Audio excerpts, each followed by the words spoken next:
సత్యసాయి జిల్లా రాప్తాడు నియోజకవర్గం కనగానపల్లి మండలం దాదులూరు గ్రామ సమీపంలో నూతనంగా ఏర్పాటు చేస్తున్న సూక్ష్మ చిన్న మధ్యతరహా పరిశ్రమల పార్క్ ఎంఎస్ఎంఈ భూమి పూజ కార్యక్రమంలో రాప్తాడు ఎమ్మెల్యే పరిటాల సునీత గురువారం సాయంత్రం 4:20 సమయంలో ముఖ్య అతిథిగా హాజరై భూమి పూజ చేసి పనులను ప్రారంభించడం జరిగింది. సందర్భంగా రాప్తాడు ఎమ్మెల్యే పరిటాల సునీత, ధర్మవరం నియోజకవర్గం ఇన్ఛార్జ్ పరిటాల శ్రీరామ్ తదితరులు మీడియాతో మాట్లాడుతూ ఆంధ్రప్రదేశ్ రాష్ట్ర ముఖ్యమంత్రి చంద్రబాబు నాయుడు ప్రత్యేకంగా దాదులూరు ప్రాంతంలో పరిశ్రమల స్థాపనకు అన్ని విధాలుగా అనువుగా ఉంటుందని, యువత ఎక్కువగా ఈ ప్రాంతం వారికి ఉద్యోగ అవకాశాలు కల్పించాలనే ఉద్దేశంతోనే నేడు స్థానిక దాదులూరు గ్రామం వద్ద సూక్ష్మ చిన్న మధ్యతరహా పరిశ్రమలు ఏర్పాటు చేసేందుకు ప్రత్యేకంగా పార్కును ఏర్పాటు చేయడం జరిగిందన్నారు.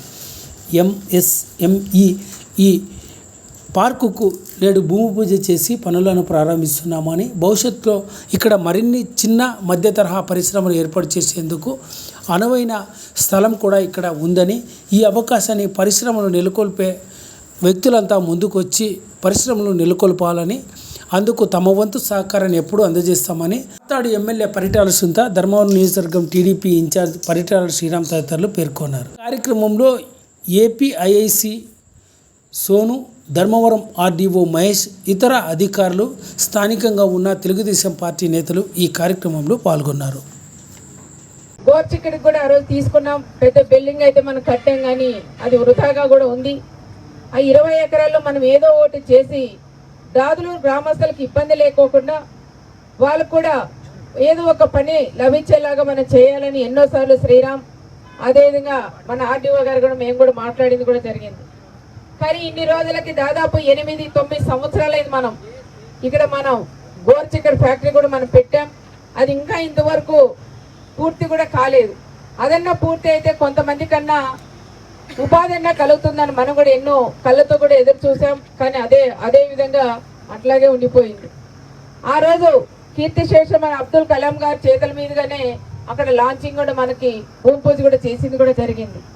ఈరోజు అదే ప్లేస్లోనే మళ్ళీ మన అన్న చంద్రబాబు నాయుడు గారు ఇది పార్క్ ఇచ్చిన దానికి ప్రత్యేకంగా మన నియోజకవర్గం రైతులందరి తరఫున కూడా ప్రత్యేకంగా నేను కృతజ్ఞతలు కూడా నేను తెలియజేస్తున్నాను.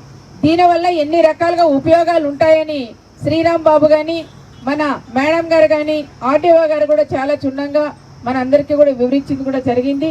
ఇక్కడ పార్క్ వస్తుంది కదా, ఏదో ఒకటి మనం రాజకీయం చేస్తామని చెప్తే మాత్రం తప్పకుండా వాళ్ళ మీదుగా నేను చర్యలు కూడా తీసుకుంటానని మీకు అందరికీ కూడా నేను తెలియజేస్తున్నాం.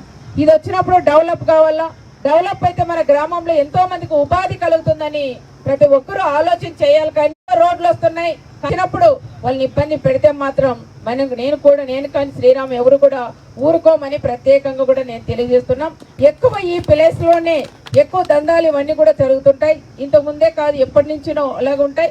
వైఎస్ఆర్ ప్రభుత్వంలో కూడా చాలా కూడా జరిగినాయి. అలా జరుపుకోకుండా మనకు ఒకటి ఏదైనా వచ్చినప్పుడు మనకు సహకారం కూడా వాళ్ళకుంటే తప్పకుండా వాళ్ళు కూడా సపోర్ట్ గా ఉండి తొందరగా కూడా పూర్తి కూడా మనం చేసుకునేదానికి అవకాశం ఉంటుంది. అడగడగన మనం ఏదైనా ఇబ్బందులు పెడితే ఎవరైనా వ్యాపారస్తులు, బిజినెస్ మ్యాన్లు కానీ ఇక్కడ పార్క్ పెట్టాలని ఎవరైనా వచ్చినప్పుడు వాళ్ళని ఇబ్బంది కలిగిస్తే వాళ్ళు కూడా ఎనిక్కిపోయే పరిస్థితులు ఉంటాయి. ఇదేలాగే మళ్ళా కంప చెట్లు చూసే పరిస్థితి ఉంది. దానికని ప్రతి ఒక్కరూ ఇది నాది, ఇది మంది, ఇది వస్తే ప్రతి ఒక్కరికి కూడా ఉపయోగం ఉంటుందని ప్రతి ఒక్క లీడర్ కూడా ఆలోచన చేసి ఎవరైనా వచ్చే వాళ్ళు ఉంటే కూడా మీ ద్వారా వాళ్ళని కూడా మీకు ఏమన్నా అవగాహన ఉంటుంది. ఇప్పుడు ముకుందనాయన లాంటి వాళ్ళు మాట్లాడారు. అలాగా మీకు కూడా ఏదైనా తెలిసి ఉంటే వాళ్ళు కూడా పిలిపించండి. ఇక్కడ ఏదైనా కంపెనీలు పెట్టేదానికి కూడా వాళ్ళు కూడా ఆహ్వానించండి అని ప్రత్యేకంగా మీకందరికీ కూడా నేను ప్రేరేపణ కూడా తెలియజేస్తున్నాం. ఆ విధంగా మనం చేసుకుంటే నియోజకవర్గంలో కాదు రాష్ట్రంలో ఫస్ట్ డెవలప్ అయ్యేది కూడా మనకి ఇక్కడ దాదులూరులో కూడా అవుతుంది. ముఖ్యంగా మన దాదులూరు రైతు సోదరులకు కూడా చెప్తున్నాం, ఆ రోజు కూడా మనం మాట్లాడుకొని ఆ రోజుకి వచ్చినంటే ఇదంతా కూడా డెవలప్ అవ్వు, మన కుటుంబాలు కూడా బాగుపడిండేది. ఆ రోజు మీరు ఒకటే మొండిగా చెప్పారు, మాకు రవి అన్న ఆ రోజు భూములు ఇచ్చారు, మేము ఈ భూములు మా రవి అన్న పేరు మీద అదే విధంగా మేము పెట్టుకుంటాం, మేము మాత్రం ప్రభుత్వానికి ఇవ్వము అని మొండిగా ఆ రోజు కూర్చున్నారు. నేను శ్రీరామ్ కూడా మేము కూడా మాట్లాడలేకపోయినాం. ఎప్పుడైతే మేము రవి అన్న మాకు భూములు ఇచ్చినారు, మేము ఈ మాకు కావాలని మీరు ఎప్పుడైతే గట్టిగా కూర్చున్నారో ఆ రోజు మేము కూడా ఏం మాట్లాడలేని పరిస్థితిలో